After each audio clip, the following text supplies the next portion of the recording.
This is the Team Objection podcast for October 1st, 2020, episode 455. And my main takeaway from seeing the video intro for the second time was I still love it. I'm glad I put the work in on it. I need to put a fade at the end. It's kind of weird when it just abruptly cuts to us and it's like, hey, how's it going? Welcome to the show. We're here. I like it. It's like the best of both worlds. It's the intro and also a cold open. Both in one. Yeah. That's true. That's what you want. I have the show today. Mm-hmm. It is yours. I thought of everything. I did want to say it's October already. And I've been hearing people being like, it's almost October. And that means it's almost the end of the year. We're almost through 2020. And I know they're being like, whatever, sort of, they're joking. And the point is that this has been a tough year so far. But it amuses me, the idea that once we cross that finish line on December 31st, like it's smooth sailing. Well, like the misery is tied to the calendar year. Yeah, I mean, I'm planning, my New Year's Eve plans are to be at home, socially distanced, like I should be. And the second the clock hits midnight, I'm hitting the bars. Well, okay, I mean, that's true, too. It also, I mean, but it bothers me. Okay, 2020, you can make a good case for it. There's a lot of stuff that happened this year. But, like, every year for the past 5 years has been the worst year ever until the next year comes around. And I'm a little annoyed at that. Like, that can't always be the case. Like 2019 is like, we had so many celebrities die. This is the worst year ever. I know I'm risking a lot by saying this. I can't imagine how 2021 can be worse than this year. No, it's you're really taking a bold stance there, Chris. Being so brave. I mean, there's a second wave that could come, and if it went crazier than anybody's expectations, it could wipe out a portion of the planet or something dire. But even that would come with some benefits, I guess. That's a dangerous statement. I know. That's like an Arrested Development like flashback thing where you say that and then they cut forward and we're in Handmaid's Tale and Trump has refused to concede, has tried a coup d'etat. Was he like in past years I could have easily foreseen ways where things could get worse. At this point, none of like the climate emergencies that are out there are supposed to happen next year. So there's varying clocks on when something could happen. But they're not going to be next year. A world war? If I'm trying to like scramble to think of things that are worse than what's happened this year, that's the only one I think that rises to that level. I mean, you've got, I don't know how you can top pandemic, really like the first pandemic that's like affected people to this level, and then an election year on top of that. One of the worst, hotly contested, we have a child up on stage type of election year, and it's just the two of them together and then people being as divided as they are over it, and it's about every factor just thrown into one that made this the worst year ever. And I'm not one to be like, oh, this year's terrible, like everyone hated 2016 so bad. I'm like but this year's been awful. I'll agree with that. Yeah, like I wouldn't say that was a great year, but I'm with you. It's like I mean, had its downsides but had its upsides. It's fine. So, David, I've already put in my mail-in ballot for Trump Robinson. Was okay with 2016. Color me surprised. I had a child that year. It was pretty good for me. Color me surprised. And to top it off with the cherry, Dave, what happened at the end of the year? That is fake. I can't. You would That's not. That's fake news. My mail for Trump, like that is just fraudulent and ripe for fraud. Like, how would I vote by mail? I don't know, Dave. How did you do it? There's 80 million fraudulent ballots out there, so I don't know. I asked for my ballot to be mailed to my house, signed it, and followed the procedures and mailed it back in. Yeah, it's amazing. And you know what? We said we weren't going to talk about the debate, but now I can't help myself. We've gone down this road. The hilarious part, and Chris Walls brought this up in the debate that happened tonight as we're recording. We're not going to talk about it at length because fuck that noise. Yeah. But it was hilarious that it was like, so what's your administration going to have done? If you did suspect there was going to be 80 million fraudulent ballots, what was your administration going to do? You're the one in power right now. What are you doing to prevent it from happening? And there's no answer to that because there isn't that much voter fraud. But that's the question. That's the question. Anytime they answered with like a good, thoughtful response, I was like, oh, I miss like the debates a decade ago when this used to happen. Remember when we freaked out when it was Romney and Obama in 2012? It was like, oh man, they're really at each other's throats. I can't believe this. Binders full of women. Like, oh my God, I can't believe how terrible they are to each other. They were nice. Like, they were hugging on stage, basically. Like, even Trump, Hillary was about 5 times more tame than this, which is puzzling. Yeah. Anyways. We could talk about the entire thing for the entire show, but I don't want to. I just lived through it, and I don't wish to spend any additional time with that entire dumpster fire of politics. I prefer not to lose any more brain cells. Yeah. So, plus we have 2 more What's from the to topic, go. Shaun? So I was trying to think of a good segue, but it's weird because of what I want the topic to be. And it's like, am I celebrating mediocrity, or are we trying to tear down things that are good? And I couldn't find a way to bring it home. So I guess that kind of served as a segue itself. So I was listening to some kind of podcast or something, and they were saying what was the best terrible game that they had ever played. Like a game that's awful, but you derive some enjoyment out of it. And I was thinking it would be fun to do the opposite of that, to take a game that either is good or at least should be good. Like the production value is there. It is like a competent game. Like it's very easy to throw out like Superman 64, right? But that like barely even functions. I'm talking about a game that looks like a game that has some quality behind it, but just is insufferable to get through for one reason or another. And I thought that'd be fun to kind of take a look at, like what just didn't resonate with us when maybe it should have, either on like local level or kind of like on a mass level. Like this game just didn't catch on to a lot of people, and who knows why. So I think, it's something to consider. And I have one that would kind of piss you guys off maybe, but it's all because of when you played it. I think some of the old games are revered. Some of the old like Super Nintendo games might be revered as like, oh my God, these are so amazing. But if you were to play them today, it'd be like, oh, that's really rough to play. I can't believe they did X, Y, Z, because you're so used to the innovations that have come in games going forward. But I would think you should still be able to derive some kind of enjoyment for that. I'm playing Path of Radiance right now, which is a decently old Fire Emblem game. I played older. It was on the GameCube. And it's the little things in this game that kill me, like 5 to 6 second death animations where you hit the guy, they die, they kind of like slump over slowly, they pause for a second, and then they disappear. And you're like, okay, yeah, maybe that was like no more than 10 seconds. But you kill like 1,000 people in that game, so it really starts to add up. You can't skip it. You can't fast forward it. But, like, I'm still enjoying the game. It's just the little quality of life improvements make a big difference. But, like, Legend of Zelda, Dave, for example, like, if that's rough, for sure. But, there's still enjoyment out of it, right? Funny thing on that is that was my example. Legend of Zelda Link to the Past, actually, was my example. Oh, no. All right, well, I guess we're starting. So, and this isn't my main example. This is just one that I kind of ran into. I did enjoy the game overall. I thought it was fun. However, this is one that is like one listed as many people's like one of best games ever type of thing. Best Zelda ever is Link to the Past. So I played it on the Switch. I never played it on Super Nintendo, which was part of it. I ran into I didn't get the ice arrows because I didn't have to. I wasn't told to. And I fought the whatever the dungeon monster is, where you have like the fire arrows and the ice arrows. I didn't have any ice arrows, so I'm sitting here dying 10 times trying to figure out what the hell to do, and I didn't get it. And that's one of the frustrations that comes from like an old game type of thing, where you're not guided as much, I guess, and you just have to explore around and hope to find things. It was a fun game, but it wasn't like, oh my God, best game ever for me. And that's probably just a part of because of when I played it and what else is available out there. I do think that would be the leading cause for why these examples happen.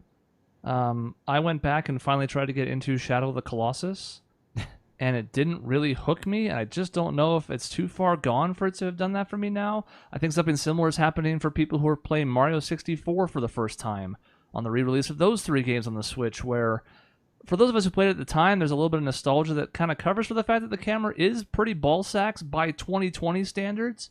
Revolutionary at the time, about as good as could be expected. Light years above what could be expected, let's be honest. But in retrospect, not very good. So I think there are artifacts of old gaming. But here's the question I would ask you, Dave, and it's not to come to the defense of Link to the Past, but do you still like the original Legend of Zelda? Because that's one of the biggest examples of less hand-holding in video game history. And it's because of when I played it. Yeah. I played that when I was younger. And I played it when I had more time just to throw fire at trees and hope that one of them has a path down to level 8. And I don't know, part of it is I knew where the dungeons were because I had the like Nintendo guide or whatever, and I didn't have that. I mean, I could. What's what I'm saying? So I guess my question is, why didn't you just use?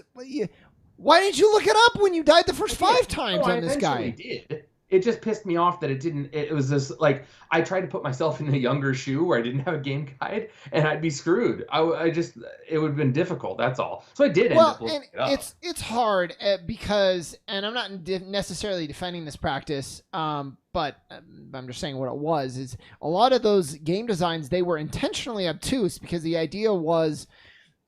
They wanted it to be a community thing, and this was, of course, before the internet too. So you never found the ice arrows. You've been killed as a young Dave is just getting butchered by this thing. Molly's laughing at you, and then Chris comes over and is like, "Oh, what you gotta do is find the ice arrows," and then it becomes like this community bonding experience. And maybe you found something that Chris didn't find. It's unlikely, but maybe. Now with the internet and stuff, you have to question like. Why are they even being like? What's the point of being obtuse when someone can just go look it up? But it's a product of the time, kind of. Yeah, no, I agree, and it's just that's like a personal one almost, just for me not deriving the same level of enjoyment as I almost expected to, and that's just a sign of when I played it, and that's my only thing. I didn't hate the game by any means. I can raise an example that I played in the moment that I hated. I love it. Since we're going to go ahead and burn as many bridges as possible among fans who are going to disagree. I know where you're going already. Do you? Maybe. I don't think you do. Okay. Grand Theft Auto 4. Nope. Definitely not. I played that. I agree with you totally. I played through that game. From somebody who loved Vice City, who probably liked San Andreas more, but they're both up there for me quite a bit. And for somebody who enjoyed 5, I'm kind of in between the two of you on 5. I didn't love it as much as Dave did, but I also didn't dislike it as much as Shaun did. I think dislike's a strong word. Shaun's just kind of meh about it. Yeah. I'm in between the two of you on that one. I spitefully played through 4, and the only reason I got through it was because I was playing it with friend of the show, Lincoln, and we were kind of making fun of stuff. But even to this day, we still talk about that ending and just make fun of it because it's god-awful. The pacing is terrible. The missions are not that enjoyable. They're repetitive, as we've talked about with a couple other Grand Theft Auto templates in the past. That's a game that has a lot of, like, 10s in its arsenal, and I do not understand it for the life of me. And I played it in the moment, so it's not one that is a byproduct of the times. It's one that I look at and I'm like, this is Rockstar fanboys trying to suck their own dicks and not being able to acknowledge that this is actually a flawed game. How flawed is open to interpretation, but the idea that that's a 10 out of 10 is laughable. To me, it's the worst Grand Theft Auto there is, and I liked San Andreas as one of my favorite games of all time before 5 came out. But that 4 was terrible. 4 was god awful. It's always how do games like that get 10s? Because, and I'm wondering if there's something that when you become a critic, you look for something different. Charlie Kaufman does movies. Dave, you probably never heard of this guy. And his movies are like intentionally cryptic. And it's frustrating as a viewer, and you're like, what is even happening? And at the end, you're like, yeah, I mean, that was okay, but like, I don't know what happened. So how can I say that's good? And then you look up reviews and it was like lauded as being a great film. Roger Ebert says it's the best movie of the decade. Most people don't even know what happened. And you're like, you must be trained to look for something different. And I wonder if as a critic of Grand Theft Auto 4, you're paying attention to the size of the world and like the load times and the features. And you're like, how is this possible on this console? And you kind of like miss the fact that that's all great, but at the end of the day, it's just kind of not that fun. I mean, yeah, I don't. Maybe you get to know people in the industry, which is part of it. You know, as a critic, you'll get to know like, hey, this is the head writer, and I've gotten to know him over time, or I've gotten to know this head graphic designer. She's been great. I don't know. Maybe that's part of it. I mean, I will say in Grand Theft Auto 4 in particular. Driving through New York City was amazing. Liberty City, whatever. Sure. It was awesome. It was so cool. Yeah. Graphically, the game was cutting edge, pushed a lot of boundaries, as Shaun mentioned, that weren't really thought of as things that were possible on that generation of systems. It has things it excels in, no question. But it's this kind of soulless endeavor. And it's like, at the end of the day, is that what you're willing to stand by as a perfect game? Yeah. And I know, like, people have come out and it's made me reconsider too. Like a 10 isn't perfect necessarily, but it's a masterpiece. And It's like, okay, fine. That's fair. Even under that ruling, nope. I don't think 4 is a masterpiece. At best, it's pretty good. personally speaking. And it was a struggle for me to get through. I was like, I was looking it up. How many missions do I have left till this thing is over? And if it had been more than what I had, I don't think I would have finished it. But I was like, I ended up being pretty close to the end when I was like, I might as well just do this stupid. And then I died during that mission with the helicopter for a stupid reason. And I was like, maybe that's it. Maybe I never restart this. Maybe I'm just good. And then people are telling me it's a masterpiece. I don't know. I don't know. There's so many factors that go into that. The company that made it, the reputation of the series, that type of thing. But that's a good example, Chris. That's one of those where you hate played through in the moment. It was the first one that came to mind. It's the first game that I remember playing where I just disagreed so strongly with what I felt like was the consensus. And it's weird because it's not the same thing as The Last of Us 2, which is a road I don't want to go down at length. But that one has a vocal minority of people who just hate the game and have just tanked its score accordingly. But the critics all loved it. I mean, it's gotten everything from like 90s to 100s pretty consistently. This was one where there's a huge devoted fan base and the critics loved it. And I looked at it from the side and I was like, I just don't see it. And it makes me feel like I'm wrong somehow. And maybe I am. I mean, that's possible. But to me, when I play through that, there's no joy associated with it whatsoever. Well, I felt that way about Shadow of Colossus, though. Your other example, where I was like, okay, so I kill the first giant. And I was like, that was fine, like kind of annoying, but like, where does it go from here? And you look it up and you're like, and I'm flipping through, I'm like, oh, this is the whole game. You're just going to do this a bunch of times. I think the atmosphere is great. I think the minimalist storytelling is a really good idea. I just didn't care, and I certainly didn't care enough to get through it. I never did. I have another one that's kind of along those lines that I kind of hate played through till I got to the end, and that was Fallout 4. I guess we're on a theme of fours. But Fallout 4 for me was that game where I'm just like, I don't care. I'm playing this because it's like the open world experience is cool, like the scenery is cool. I don't care about this plot. I don't care about these characters. I care nothing about this at all. And I don't care about which faction lives or dies. I have no connection to any of them. So I'm just going to finish it because I've invested time into it, but this is dumb. I don't care about this anymore. So what's interesting about that is I'm playing a game called Banner of the Maid, which no one told me was a bunch of fan service, by the way, but it's actually not that bad, except when it's egregious. But in that game, the story is like nonsensical. It's like a Chinese telling of the French Revolution, so the translation so often is totally wrong. They're trying to tell like this poignant story. They kind of fall short, but it's okay because the tactical gameplay is so good. So in the case like Fallout 4, yeah, the story sucked, but like if you were really engrossed with the gameplay and the leveling up your character and all of that, like it would have been fine. But like you were just like over the whole experience, and to me that's really telling. Yeah, I mean, I enjoy these Fallout series. I enjoy the gameplay of the Fallout series. The VAT system is a cool way of doing it. I always lean towards electronic weapons, or the plasma weapons or whatever it is on those games. Oh, so different. That's just what I do. But so eventually I kind of hit to the point where I'm like, okay, I've got my plasma weapon and I've got my VAT scores up really high. So now I'm just going to blast through anything. And it kind of, I don't know, it's kind of just, it was almost machine-like where I'm just going to be like, all right, blast, okay, go. Like, I don't know, it just kind of got to a point where I'm like, I'm finishing this because I want to finish it, not because I'm enthralled. I just liken that to like I pull up in a Porsche and the engine is like rumbling and Dave pulls up in like a Prius. That's what I compare the like traditional weapons to the laser weapons.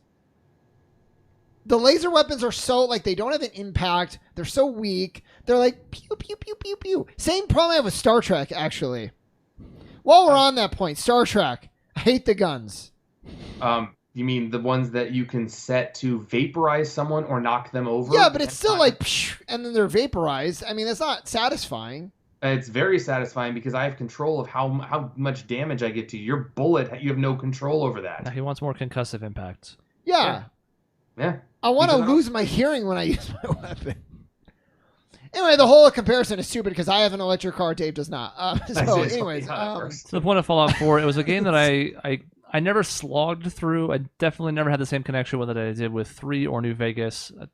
So I'm along Dave's lines here. I don't know if I ever reached the point where I was frustrated with it. I was disappointed in it. There were some things I liked about it. I still enjoyed the combat overall, so I got through it. By the end, it was kind of like, okay, I'm going through the motions, but I never really faced like full-on resentment like I have with other games. But I mean, Dave's certainly not alone with that opinion. That's one that disappointed a whole lot of people.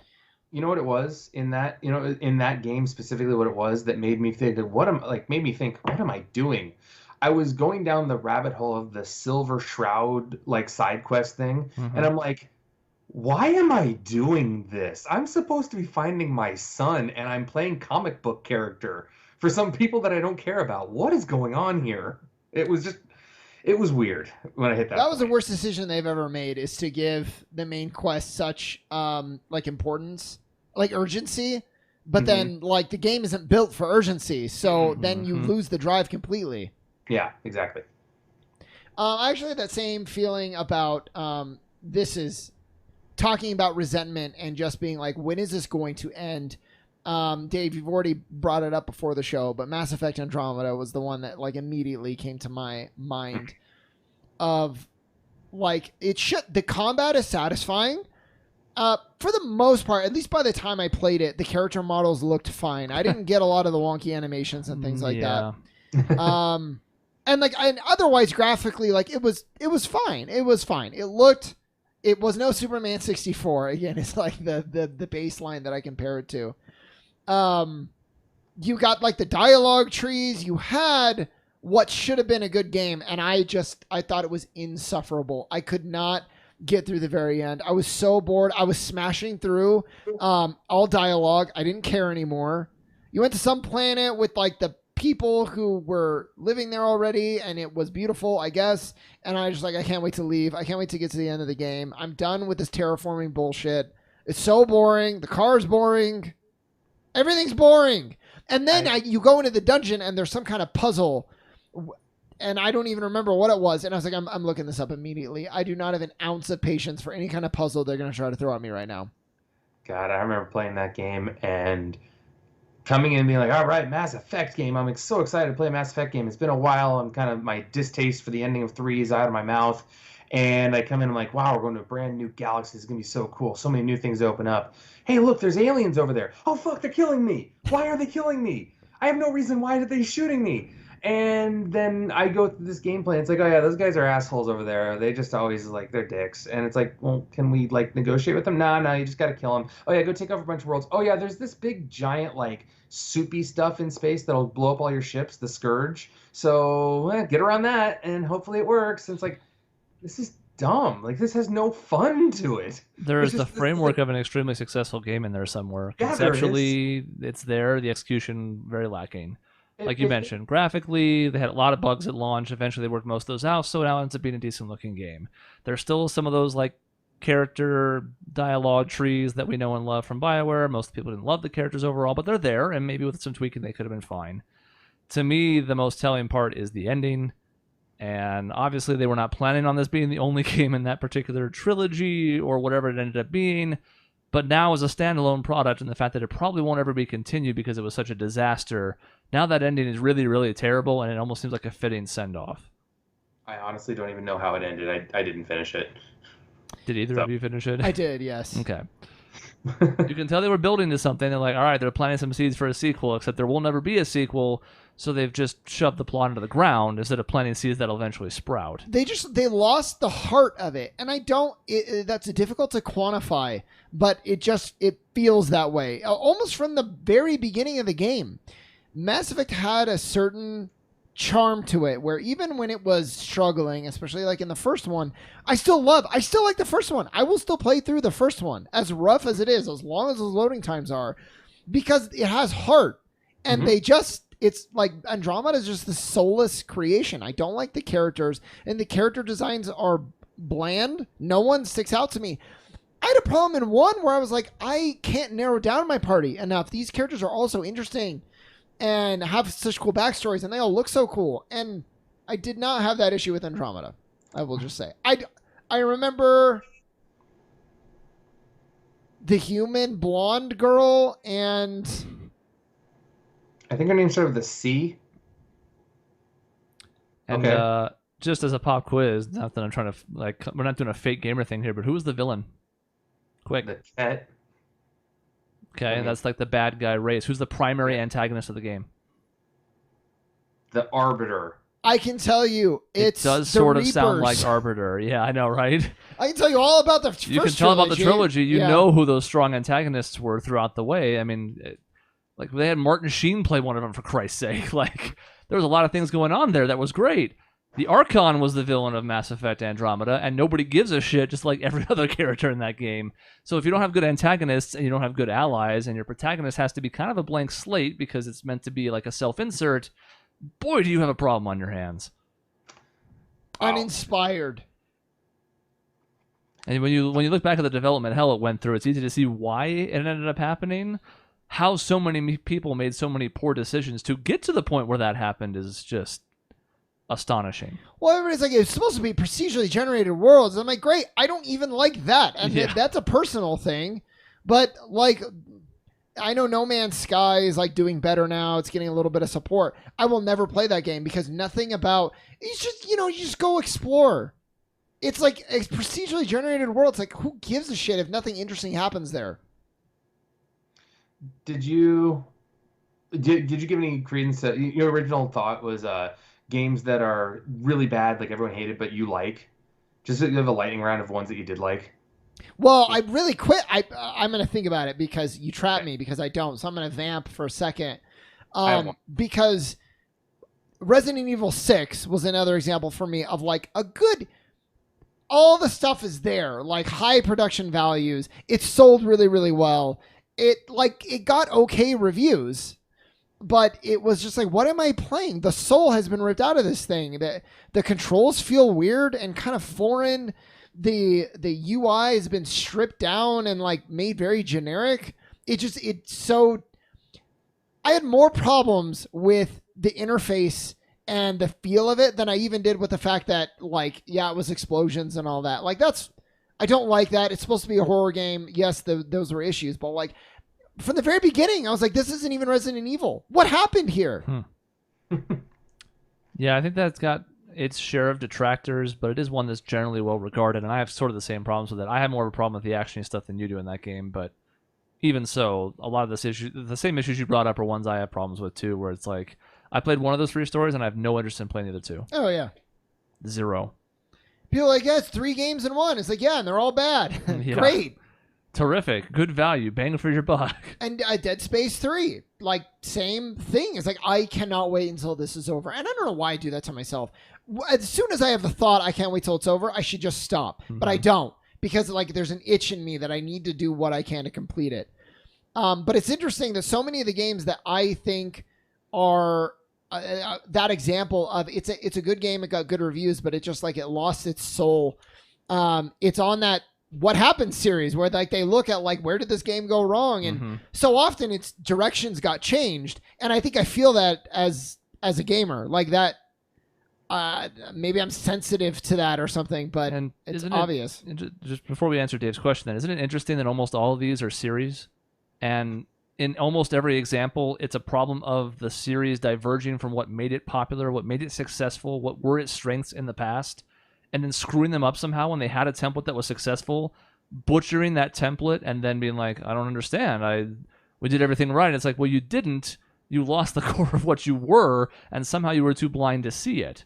Yeah. I'm trying to think of an example of a game that was like that wasn't Destiny, maybe? But even then, Destiny was sort of guilty of being in the shadow of its prior projects. Like, people sort of thought Destiny was going to be kind of like this Halo, Mass Effect-y kind of game, and they went into it with those expectations. So even though it wasn't a direct sequel, spiritually it was kind of meant to be a successor and kind of flopped for the same reasons because it didn't have what people wanted. Banjo-Kazooie, Nuts and Bolts, perfect example. I would kill someone for a new Banjo-Kazooie. I cannot be the only person that thinks about that. No. Tony Hawk. They tried to change the formula of Tony Hawk to no success. They tried to do the ride thing. It was a disaster. Then they released the HD collection. It sells like a billion copies because they're like, we're just going to go back to what we did well. Yeah, because there's a market for that still. Yeah. And fucking idiots. You can change the formula in successful ways because the Underground games were both pretty good. And that was kind of more of an open world-ish feel. You could go around and pick up challenges. It wasn't just 2-minute runs to get the most points. But that was because it still had the core of it inside of it, and they just expanded on it or kind of tweaked it. the other examples we've had have kind of just lost their way completely. Yeah. Well, I will say Resident Evil 4 is maybe an example where there was a drastic shift and it ended up being good. mm-hmm. It's rare, man. It's really rare. Yeah, well, they revolutionized it, but they did a good job with it. Yeah. While they revolutionized it, yeah. Yeah, I mean, that's the key, right? You can take a series in a different direction. You just can't screw it up. Yeah. Well, I mean, that's God of War. God of War, the original God of War trilogy is on my list of like games that were highly rated that I can't stand. Oh, like, yeah. I can't play them. They're boring to me. It's so repetitive and boring. The new one, oh my God, not repetitive and boring. And like, why is Super Mario Sunshine the black sheep? Because it took the fun controls people loved about 64 and then stripped most of them away in favor of the Flood, and that's not what people wanted.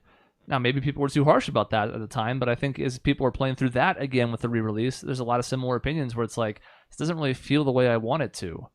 Like, where's Mario's long jump? Well, you can't have that now because he has new functions from Flood instead. Well, can they at least like expand over time? No, you have to keep switching nozzles on the Flood because that's what is fun. Don't combine them in new interesting ways. Just make you switch constantly to do different things. Great. Terrific. No wonder it's hated. Yeah, I wasn't a fan. But Man, maybe I'll try again. Mario 64, playing through that right now. Dave, you said it's sticky. I have such the opposite problem. I feel like it's so slippery. I bet I'm on a platform. I barely touch anything, and I've fallen off. It's crazy. Maybe that's the update of it. I'm not sure. I just remember playing through. I tried playing through on the Virtual Console on the Wii, and it was hard to control anything on that. So it's not terrible, but it's like slick, and he takes a while to get going. Mm-hmm. He's got like a little bit to stop, and it's not as tight as the newer iterations. That's for sure. Which is the hard part. I'm still enjoying it a lot. It's still a great game, but I was like, man, this is tough. It's showing its age more than ever after Odyssey. Yeah, exactly. Yeah. Oh yeah. That's the tightest platforming we've seen in a game in quite some time, and it's a 3D one, which is pretty exceptional when you think about it. Because even the Galaxy games, which are also beloved, and I love them quite a bit too, those were really, really strong, but they don't have the platforming options that Odyssey does. And now with Odyssey in the rearview mirror a couple of years, you look back at 64 and you're like, important for the time, no question, phenomenal what they achieved, but it's starting to look more and more dated now. That was, for me, another one that's along the lines of Link to the Past, where I never had an N64, so I didn't play Mario 64 back when it first came out. So trying to play it now, especially after playing Odyssey, I'm like, ugh, why was this game so loved? I mean, for the time, I get it. Can we talk about the flying controls? They're terrible. Oh, they're god-awful. They were then and they are now. Those were bad even at the time. Oh, so yeah. They have not improved. Disaster. It was awful. I still don't know how you're supposed to control anything on that. Yeah, I think back to having to get the star where you have to get the 8 red coins where the wing cap switch is. That's what I'm saying. I just spent like 40 minutes on that the other night. I just wanted just shoot myself in the head. Because even when you do it, if you don't do it fast enough, the thing falls off and you fall to your death. That happened to me twice. Mm-hmm. Yeah, it's so do you have enough time to vamp, Shaun? Yeah, God. So, good game. No. Bad game that I really actually liked. That's hard. I'm gonna need to think about that. You're gonna need to vamp with us answering for it now. I got mine, Chris. If you want to go first, you go. I got mine in my. Sure. Saints Row 4. Fair. Now, I think I enjoyed 2 the most in the series, and that's probably the most beloved. 3 is still pretty well acclaimed, but people started to think it was getting a little bit ridiculous. I don't think 4 is hated or reviled, or it's a terrible game in most circles, but it's definitely a step down for most people. I can certainly see why they would say that, but I had a lot of dumb fun with that game. I see. I would almost argue. I think Saints Row 4. I'm gonna look it up. I'm gonna look up reviews of Saints Row 4. I would guess it's upper 60s on Metacritic. Oh, see, Metacritic. I don't have a good barometer for Metacritic. I will go to Metacritic. I don't know that I do either. We're gonna find out right now. We're doing the research because Tech Guy's long dead. Nobody cares about him anymore. I think Saints Row 4 got like good 86. reviews. Jesus. Yeah, like it got really good reviews, but the problem people said is where do we go now? I mean, that's the issue. And but the answer is they didn't. and they did give criticism, if you want to call it that it wasn't really like a Saints Row game anymore. It's just like a superhero game, mm-hmm. but it was really fun. And I can also see you saying like I think it counts if there was a game that was accepted to a certain level, but you absolutely loved it above and beyond. I think that's Yeah, fine. so it's a bad example. I would have expected that to be much lower. That's actually higher than the third. The third's an 82. I enjoyed it more than the third, but Hmm. Dave, what's yours? Earthbound. Okay, you guys, Earthbound's one of the most, and I know Earthbound has flaws for sure. I don't know if that No, one fits this category. At the time, it was like, what the hell is this? No, Well, it was at beloved at the time At too. the time, nobody played it, but the ones who did loved it. Go explain it. Go. I don't want to like cut you off, but like No. that's an example of a game that is a masterpiece by many that maybe has aged a little rough, but I think from, and maybe it was the time again I played it, but from the time I was playing it, that was one of those like this wonky game where somebody's named Pooh and you fight with yo-yos and you fight crazy hippies is stupid. And I don't understand why it was released and why everybody liked it. Was kind of that downswing maybe of popularity. Now it's on the upswing. But when I played it, I loved it. I thought it was a ton of fun. I have a secondary example though of games that everyone hated. I loved playing Echo the Dolphin, and that was one of the hardest games, and that's why people didn't like it. So, but I had fun with it. I'm curious about Echo the Dolphin too. I feel like Echo the Dolphin has plenty of fans. It has fans, but it's not. I don't think it's on like high rated lists. We're gonna find out. I was expecting Dave to be like, okay, the other one I have on my list, Persona 5. It's like, no, that's a really good reviewed game. Persona 5 Royal is terrible. Yeah. I don't know why they remade this. I bet some Mario parties have gotten shitty reviews, and because I spaced them out and only get every fifth one or so, I think I still derive some enjoyment from them, but I'm not necessarily sure that fits that well either. I guess it depends which ones, because the one on the Wii was like, I didn't enjoy anything on that one, but the one on the Switch is like pretty good. Infuriating. I get so mad. We played that in Colorado, and Kevin, who intentionally tries to grief people at all times, you can imagine how that goes in a Mario Party game, Mm-hmm. where I'm screaming at him like, you're not even trying to win. You're just fucking other people. And then he ends up winning anyways. It was... I can't. Man, that's the Mario Party I've played the most because my kids like playing it, and so I have played every minigame on that more times than I can count on the Switch version. Final Fantasy XIV was hated, but I played it and I like it quite a bit. Oh, that's after the change. Oh, okay. Well, that doesn't count then. Yeah.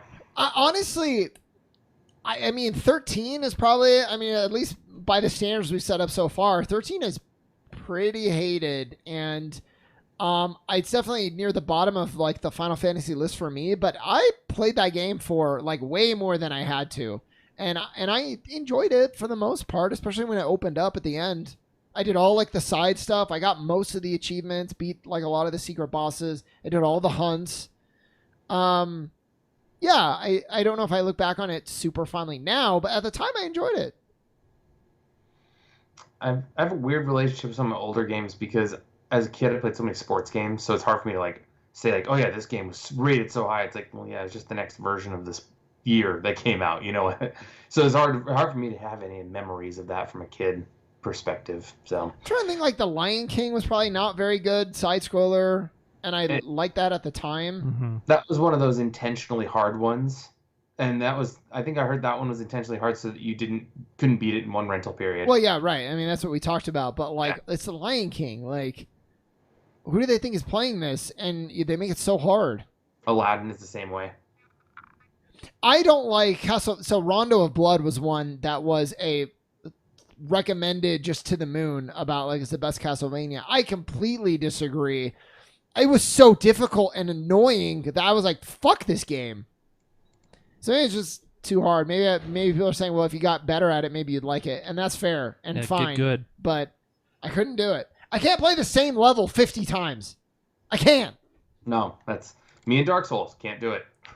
I probably put some absolute garbage back in the Super Nintendo times that I've just forgotten because it was like a flyer on a weekend rental and took a shot on it, played it for a couple days, it sucked, and I returned it and never thought about it again. I'm sure there are some examples, just like there's, all that shovelware on the Wii, and almost every generation has a bunch of games that are just floated out there to get money. But I can't think of any specific example of one that I put time into, which means there probably isn't one. I finally thought of one that is very obscure, I think, that I loved that is, in hindsight, a terrible game, and it's called Alfred Chicken. Okay, admittedly, I've never heard of that. Yeah, I don't know how I got it, but when I was 8 or 9 years old, I think probably my grandma found it cheap somewhere for the Nintendo system and bought it for me and my sister, and it was surprisingly fun, even though it's a terrible, crappy game. So that might be my example. I played in Lebanon Final Fantasy Legend, which I'm thinking back, and there's no way it's a good game. But I sunk in like endless hours into that game when I was a kid, and I loved it. I loved it. It has to be terrible. We got to look up Final Fantasy Legend. The way that they like number the games, though, I wonder how hard it would even be to find. It was just like one of those obscure Game Boy titles. The leveling system is like terrible, but like there's something that I used to like about the structure of you go town to town, and every town sells better equipment, and it's just so simple. And you upgrade the steel sword to the silver sword, and then the silver sword to the platinum sword, and then I like that. I miss that. Mm-hmm. It's so simplistic. I love the first Final Fantasy for that reason. And then in the end of the first Final Fantasy, you come back and face the first bad guy that you fought in the game. It's like, oh, what a great circular type of game. I don't know. I agree with you. I love that part of it. I love when that happens in games. Yeah, that was pretty cool. I spent more time with Mega Man Soccer than I probably should have. I don't think that was well regarded. I don't think it was like a train wreck, but I'd be shocked if the reviews gave it more than a 5 or a 6 back then. That's Mario Tennis or Mario. There's like Mario Open or like US Mario Open, a golf game, which is on the Nintendo, which is terrible. But I played it all the time. It was so much fun. People found Donkey Kong 64 pretty annoying, and I really liked it. It was hard. Yeah, it was. I love. Speaking of games I miss, you start out in a hub. And you go to a land and you find all the things in the land and then you come out. I really love that Mario 64, Banjo-Kazooie, Donkey Kong 64 gameplay. Crash Bandicoot kind of. And you Spyro the Dragon was one. Ratchet and Clank a little bit. You don't really what's a modern example of that? Yoshi's Crafted World. Is it? Mm-hmm. No, but it's not 3D. It's 2D. Well, it's a side scroller with 3D elements. It's different. It's a little different. I appreciate the attempt. I'm being very specific on the three. Like Conquer. Was Conquer actually like that or no? Never played it. Never played it. I mean, Yoshi's Crafted World is more 3D than Donkey Kong Country. Donkey Kong 64 was. You think Conquerors was allowed in my household when I was a kid? Wait, no. Yoshi's was more 3D than Donkey Kong 64? Yeah. No. You're thinking of one of the remake Donkey Kong games. Well, the countries. Yeah. Not the countries, but the new Tropical Freeze, for example. No.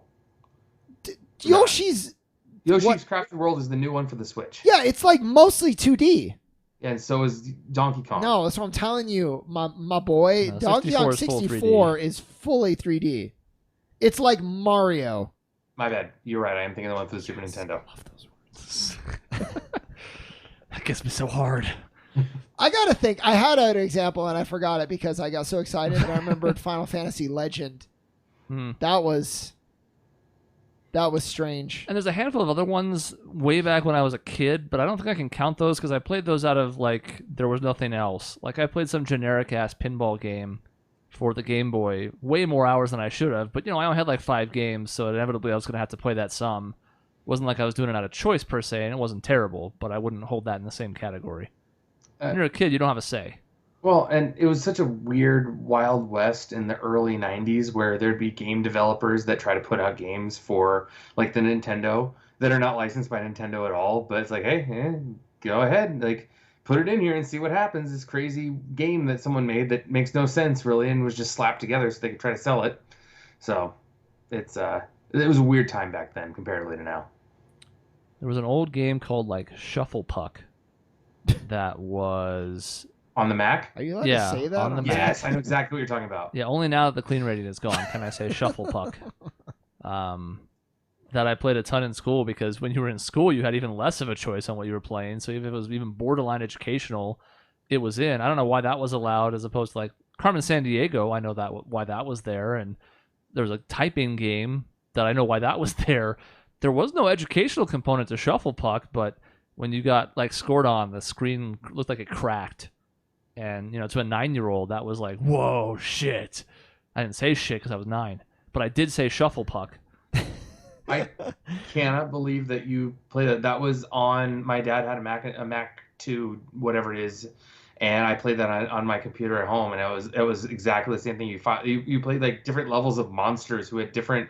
There's one that had his paddle was the length of the board with like enough room on each side to allow your puck through, and that was it. So it was almost impossible to beat him. It was one of the last guys in there.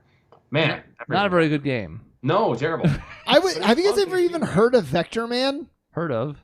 Nope. I was like, this has to be an example of a game I played a lot that has terrible reviews. It was like 8.5 on IGN. Unbelievable. I watched it like a playthrough the other day, and I was like, I got to the last boss and I died. Wow.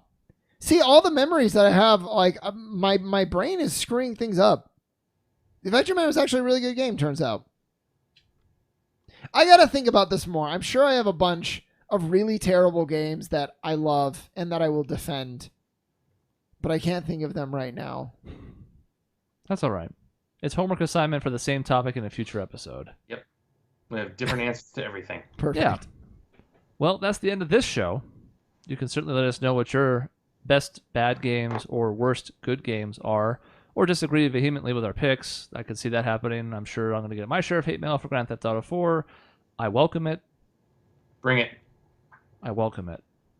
Justify that ending to me because... Anyway, I don't even want to talk about it anymore. We went on and on enough. In between episodes, you can find it on our website, objectionnetwork.com, or on youtube.com/objectionnetwork. You can see them on the bottom of the screen. And if you're not watching, you really should be. It just enhances your podcast experience. We'll see you next time. Star Wars Pod Racer.